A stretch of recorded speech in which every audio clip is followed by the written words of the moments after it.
네, 숫자가 그늘날의 말씀과 동행 10번째 시간입니다. 어제부터는 우리 꿈동산 교회 어린이교회 청소년교회 성도들과 더불어서 사순절 새벽 묵상을 동행하고 있습니다. 어제 우리 어린이 청소년 성도들이 무려 13분이나 청소를 하셨습니다. 어떤 어린이는 새벽에 자리를 안 깨워줬다고 나중에 울고 불고, 그래서 오늘은 만나보겠습니다. 오늘 만나.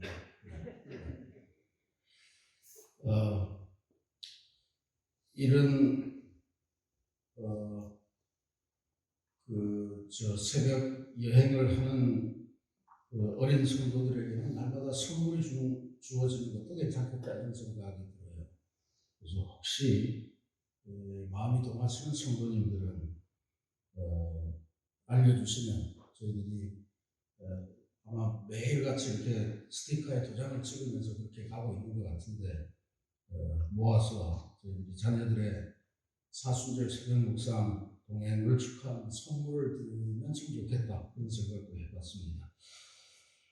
오늘은 우리가 믿음에 관해 묵상하도록 하겠습니다. 어제 사순절 새벽 묵상에 참석한 어린이교회 성도가 감사헌금을 드렸습니다. 헌금이 엄마가 주셨을 텐데 헌금 봉투에 기도 제목은 자기가 직접 썼습니다. 뭐라고 썼냐면 하나님 저에게 믿음을 주세요 썼습니다.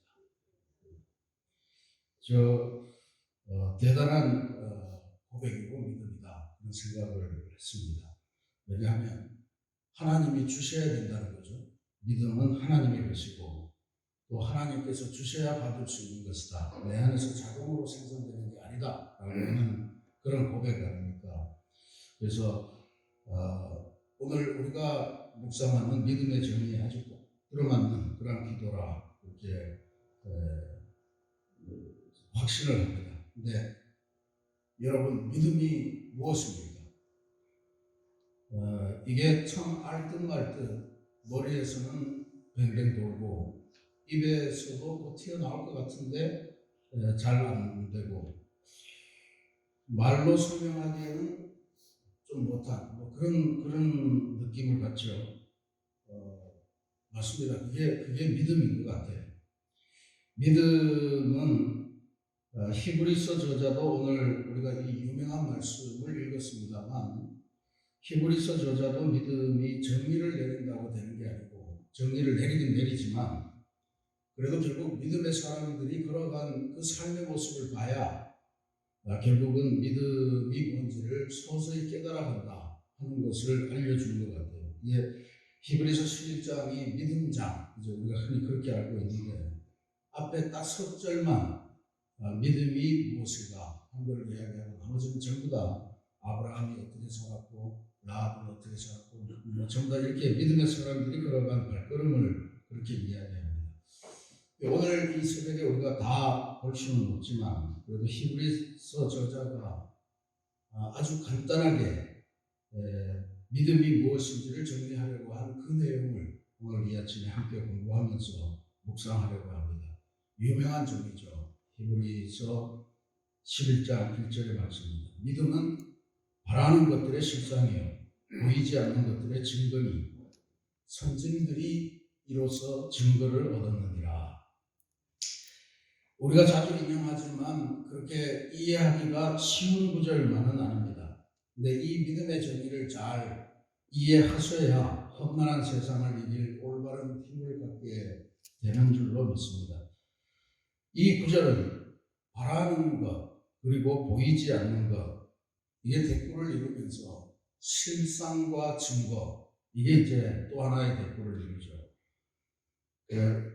그렇게 보면 믿음이라고 하는 것은 바라는 것하고 보이지 않는 것에 대한 우리들의 마음이고 태도다라고 하는 것을 알 수가 있습니다. 바라는 것, 보이지 않는 것, 왜 이제 뭔지를 아는 게 중요하죠.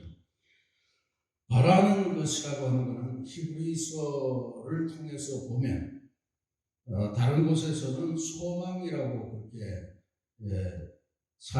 단어를 사용하고 있습니다. 물론 소망이 다양하게 나타나는데 쭉 핵심을 이야기를 해보면 바라는 것이라고 하는 것은 우리 마음속에 있는 욕망이 아니고 하나님께서 우리에게 주신 약속을 의미합니다. 그러니까 하나님이 바라시는 것이에요. 하나님이 우리를 통해 이루려고 하는 그것을 바라는 것이라고 하는 뜻으로 썼습니다. 그래서 이걸 만약에 우리가 우리 마음속에 바라는 것 그렇게 이야기를 하면 조금 애매해집니다. 그거는 그냥 마음의 소원 이런 거죠. 여기서 히브리서 저자가 말하는 것은 하나님의 약속이다. 그걸 우리가 먼저 기억을 하셔야 됩니다. 그래서 그걸 히브리서 곳곳에서 말하는 것이 무엇인지를 설명을 했어요. 안식에 들어갈 약속, 또 아브라함에게 주어진 기업 같은 약속, 또 그리스도의 대제사장직으로 말미암아 하나님께로 나아가게 된 소망, 그리스도의 피로 말미암아 하늘 성소에 들어가게 된 약속, 뭐 이런 게 전부 다 바라는 것이라고 하는 단어로 딱 축약이 됐습니다. 그래서 히브리서에서 소망이라고 하는 것, 바라는 것이라고 하는 것은 하나님의 약속, 또 그것이 성취되는 것, 이런 것을 바라는 거다. 이게 분명해져야 됩니다. 그 다음에 보이지 않는 것은 역시 소망의 차원에서 이해하셔야 됩니다. 하나님의 약속, 그게 바라는 것이라고 했는데 그 약속은 지금 우리 눈에는 보이지 않는 것이다. 이런 뜻이에요. 그러니까 믿음의 중요한 내용이 되는 바라는 것, 보이지 않는 것, 이건 전부 다 하나님의 약속과 관련된 거다 하는 것을 확실히 이해하셔야 됩니다. 우리는 세상에서 살아가면서 우리 눈앞에서 힘을 바라고 또 우리의 삶을 향해 막 휘두르는 그런 실제의 어떤 파워 이런 것들을 느끼면서 살아갑니다. 굉장히 공포스러운 것들이 많이 있는데 그래서 이른바 세상의 대세 뭐 이런 말을 쓰죠. 남들도 다 그렇게 해. 그러면서 이제 따라가는 것. 이런 것들은 눈에 뭔가 보이기 때문에 그래요. 그래서 직장에 지각하면 금방 상사로부터 제재를 받는다. 직장의 상사의 힘이 굉장히 큰 파워로 우리한테 옵니다. 그러니까 이런 것들이 이제 눈앞에 보이는 거죠. 근데 믿음의 세계에서는 이게 사실 인생을 살아가는 데서 중요한 거긴 하지만 그게 가장 중요한 것은 아니다라고 하는 걸 의미합니다. 언젠가 우리는 직장에서부터 물러날 때가 있을 테고 또 그 외에 다른 대안을 택할 때도 있을 거기 때문에 그러한 것들이 궁극적인 진리다 이렇게 믿고 살지는 않습니다. 우리 눈에는 결국에는 그 모든 것들이 하루아침에 사라져버릴 수도 있는 것에 불과하고 궁극적으로 우리의 인생을 끝까지 끌고 가는 것 그거는 지금 우리 눈에는 보이지 않지만 확실하게 존재하는 하나님의 약속이고 그리고 또 우리가 그 길로 향하도록 인생의 다양한 길이 있음에도 불구하고 그 길로 향하도록 이끌어주는 힘 그거는 바로 하나님의 약속에 대한 믿음이라 이렇게 히브리서 저자가 설명을 하고 있는 것입니다. 이게 믿음이라는 것은 믿는 것이다. 이런 알뜻말뜻한 말씀으로 지금 해석을 하는 거다. 이렇게 볼 수 있습니다. 그러니까 믿음은 바라는 것들의 실상이고 보이지 않는 것들의 증거라 그랬으니까 바라는 것과 보이지 않는 것, 이 중요하다는 걸 알았죠. 그건 하나님의 약속이다. 근데 이게 그냥 허상처럼 우리들의 머릿속에서만 맴도는 것이 아니고 문제는 이게 다 실상이 있고 증거가 있다라고 하는 거가 히브리서 저자의 말씀이에요. 그러면 실상과 증거는 무엇이냐 하는 게 중요하겠죠. 실상은 헬라어로 히포스타시스라고 하는 말을 씁니다. 구체적으로 근거 뭐 이런 말에 대한 이야기예요. 하나님의 약속하신 것은 하나님의 약속은 허상이 아니고 그냥 가짜로 임시로 말한 것이 아니고 구체적인 증거와 실제가 있다라고 하는 것을 의미하는 것입니다. 그 다음에 이제 증거라고 하는 말이 중요한데 이 엘렌코스라고 하는 말은 어떤 사물이 진품인지 가품인지 그러니까 진짜인지 가짜인지를 증명하는 시험이나 실험을 의미합니다. 이거 우리가 사용하는 증거라고 하는 것하고 똑같은 이야기입니다. 누가 뭔 일을 했는데 내가 봤어. 이런 증거입니다. 예, 하나님의 약속은 지금 우리의 눈에는 보이지 않지만 또 보여줄 수도 없지만 분명하게 실체를 갖고 있고 증거를 갖고 있다라고 하는 것, 그것을 아는 것이 바로 믿음입니다. 요약하면 믿음이라는 것은 하나님의 약속에 관한 것인데 그 약속은 거짓말이 아니고 실체를 갖고 있고 또한 그것은 확실하게 진짜임을 증명할 수 있는 근거를 갖고 있다. 그리고 그 근거가 뭐냐면 믿음의 사람들이 하나님의 약속을 믿고 이런 사람이 살았더라. 그게 얼마나 어려운데 그런 삶을 살 수 있겠느냐. 그걸 알려주는 이야기죠. 그래서 하나님의 약속은 살았고 진실하고 확실한 증거를 갖고 있다라고 하는 게 이제 히브리서 저자의 증거입니다. 근데 여기서 우리가 생각해야 되는 건 1절의 증거, 2절의 또 증거 이렇게 나오는데 어제는 우리가 같은 단어가 서로 다르게 번역된 것을 보셨지만 오늘은 서로 같은 단어로 번역되어 있는데 원문에는 서로 다른 단어다라고 하는 게 바로 이 증거입니다.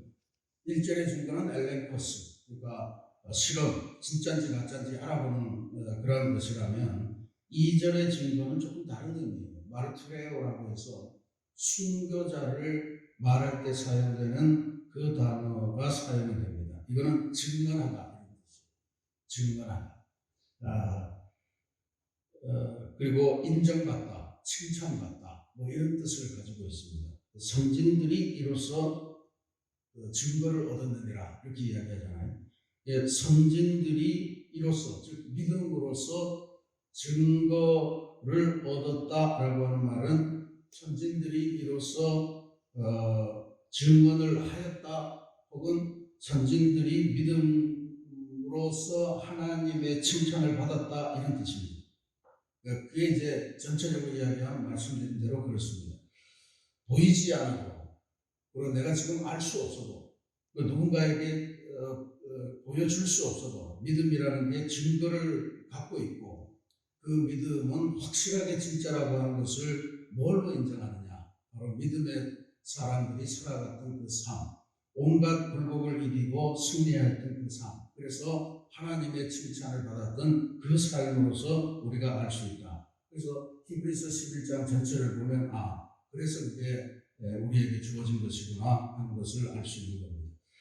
하나님의 약속이 진짜이고 또 꼭 이루어진다라고 하는 증거를 갖고 있다고 믿는 믿음의 눈으로 보면 하나님께서 이 세상을 창조하셨다는 사실을 그때서야 비로소 알게 됩니다. 그러니까 이게 하나님의 창조, 뭐 학교에서 창조와 진화 이런 걸 배우겠지만 이게 과학적으로 설명해서 될 일이 아니라 마음속에 있는 믿음으로 이루어지는 일이다라고 하는 거예요. 믿음으로 모든 세계가 하나님의 말씀으로 지어진 줄을 우리가 아나니 보이는 것은 나타난 것으로 말미암아 된 것이 아니니라. 결국 하나님께서 이 세상을 창조하셨다는 것, 특별히 하나님이 나의 인생을 만드셨다는 것, 이것이 우리 눈으로 알 수 있는 게 아니잖아요. 보이는 것이 아닙니다. 그런 질문을 할 수가 있죠. 아니, 내게는 나를 낳아주신 부모님이 계신데 부모님이 나를 낳으셨는데 왜 자꾸 하나님이 나를 낳으셨다는 것인가? 이런 질문을 하지 않을 수가 없습니다. 근데 하나님께서 우리를 만드셨다라고 하는 것은 부모님이 우리를 낳으셨다라고 하는 것과는 차원이 다른 게 아닙니다. 부모님은 실제로 우리를 낳으셨죠. 그런데 누가 우리 부모님이 서로 만나도록 하셨는가? 또 누가 그 부모 그 사랑하는 남녀 사이의 사랑을 통해서 나를 이 가정에 보내셨는가? 라고 하는 것은 그 부모님의 역할이 아니고 하나님의 역할이다. 하나님이 만드셨다. 라고 하는 것을 깨닫게 되는 거예요. 이 모든 것이 다 하나님의 계획이었고 하나님의 작품이었다면 그 다음에는 저절로 하나님이 모든 것을 다 주관하시니까 하나님을 믿는 믿음의 사람으로 살아가게 된다라고 하는 것이 히브리서 저자의 고백입니다. 히브리서에서 언급하는 모든 믿음의 선배들, 믿음의 선진들이 그 믿음의 삶을 살면서 하나님의 인정과 칭찬을 받았다는 것이죠. 근데 그게 쉬운 삶은 아니었고 굉장히 힘겨운 삶이었다고 하는 것을 우리가 알 수 있습니다.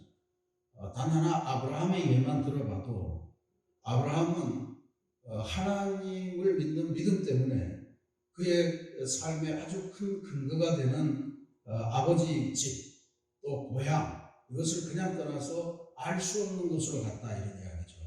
하나님이 지시하시는 곳, 자기는 자기 눈에 보이지도 않고 알지도 못하는 그곳으로 갈 수 있었고, 그 다음에 아들을 주겠다라고 하는 약속을 받았는데 몸이 다 쇠하는 순간까지 그 약속이 이루어지는 느낌이 없었는데 100살이 되어서 하나님께서 주신 약속이 이루어집니다. 아들 이삭을 얻게 되죠. 근데 그 힘겹게 얻은 이삭, 그 이삭을 하나님께서는 곧바로 나를 위해서 희생제물, 번제물로 드려라 라고 하는 명령을 또 하십니다. 번제라고 하는 것은 불로 태우는 희생제물을 말합니다. 그 사랑하는 아들을 불에 태우라는 이야기입니다. 이 세상의 아버지로서는 도저히 받아들일 수가 없습니다. 근데 아브라함은 약속이 이루어지는 것, 그것을 직접 체험했고 아들을 주신 분도 하나님이신데 뭔가 하나님의 계획이 있겠지 하면서 번제를 드리러 가는 순종의 길을 떠납니다. 결국 하나님은 아브라함의 믿음을 보시고 이삭 대신에 어린 양을 대체해 주시면서 번제물로 삼으시는 은혜를 베푸십니다. 이게 참 어려운데, 어려운 이야기입니다. 근데 제가 요즘 온 세대 통합 예배를 드리면서 우리 찬양팀이 불러주는 나는 믿음의 사람, 이 가사를 보면서 이 진리를 하나하나 깨달아 갑니다. 여러분, 가사가 이렇습니다. 이 예배에 오신 분들은 아실 텐데 그렇지 않은 분들은 한번 들어보십시오. 나는 믿음의 사람, 우리 함께 떠나요 특별한 믿음의 여행을, 하나님 의지하며 출발 준비, 하나님 함께하리 다 함께 출발, 하나님의 크신 약속 믿고 가는 길, 하나님의 크신 능력 우리를 인도해 어디로 가야 할지 어떻게 가야 할지 몰라도 순종할 때 인도하시네. 이 가사만 읽어서는 또 안 되는 것 같아요. 우리 어린 찬양단들이 하는 율동을 보면 이 속에서 구체적으로 이런 순간에 내가 도저히 방황할 때 아무것도 모를 때 하나님이 나를 인도해 주셔서 승리의 길로 가는구나 라고 하는 것을 느낄 수가 있는데 지금 머릿속에 그 춤이 뱅뱅 도는데 말이죠. 그게 믿음의 실제인 것 같습니다. 이런 믿음의 행진을 하나님의 인도하심을 믿고 나아가는 그것을 우리 성도들이 함께 해나가시기를 기도드리겠습니다. 사랑하는 우리 새신교회 성도 여러분, 우리는 다 믿음을 갖고 살아가는 사람들입니다. 우리도 한때 믿음으로 모든 박해를 견뎌낸 적이 있었고 믿음으로 환난을 이겨냈던 체험도 있습니다.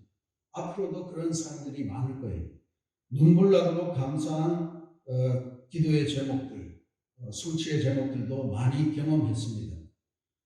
근데 오늘 히브리서의 말씀을 보면 이건 과거의 일이 아니고 앞으로도 그리고 이후에 우리 인생의 남은 세월에도 그런 하나님의 약속이 주어져 있다는 것을 우리들에게 알려주고 있습니다. 근데 지금 우리는 어떻습니까?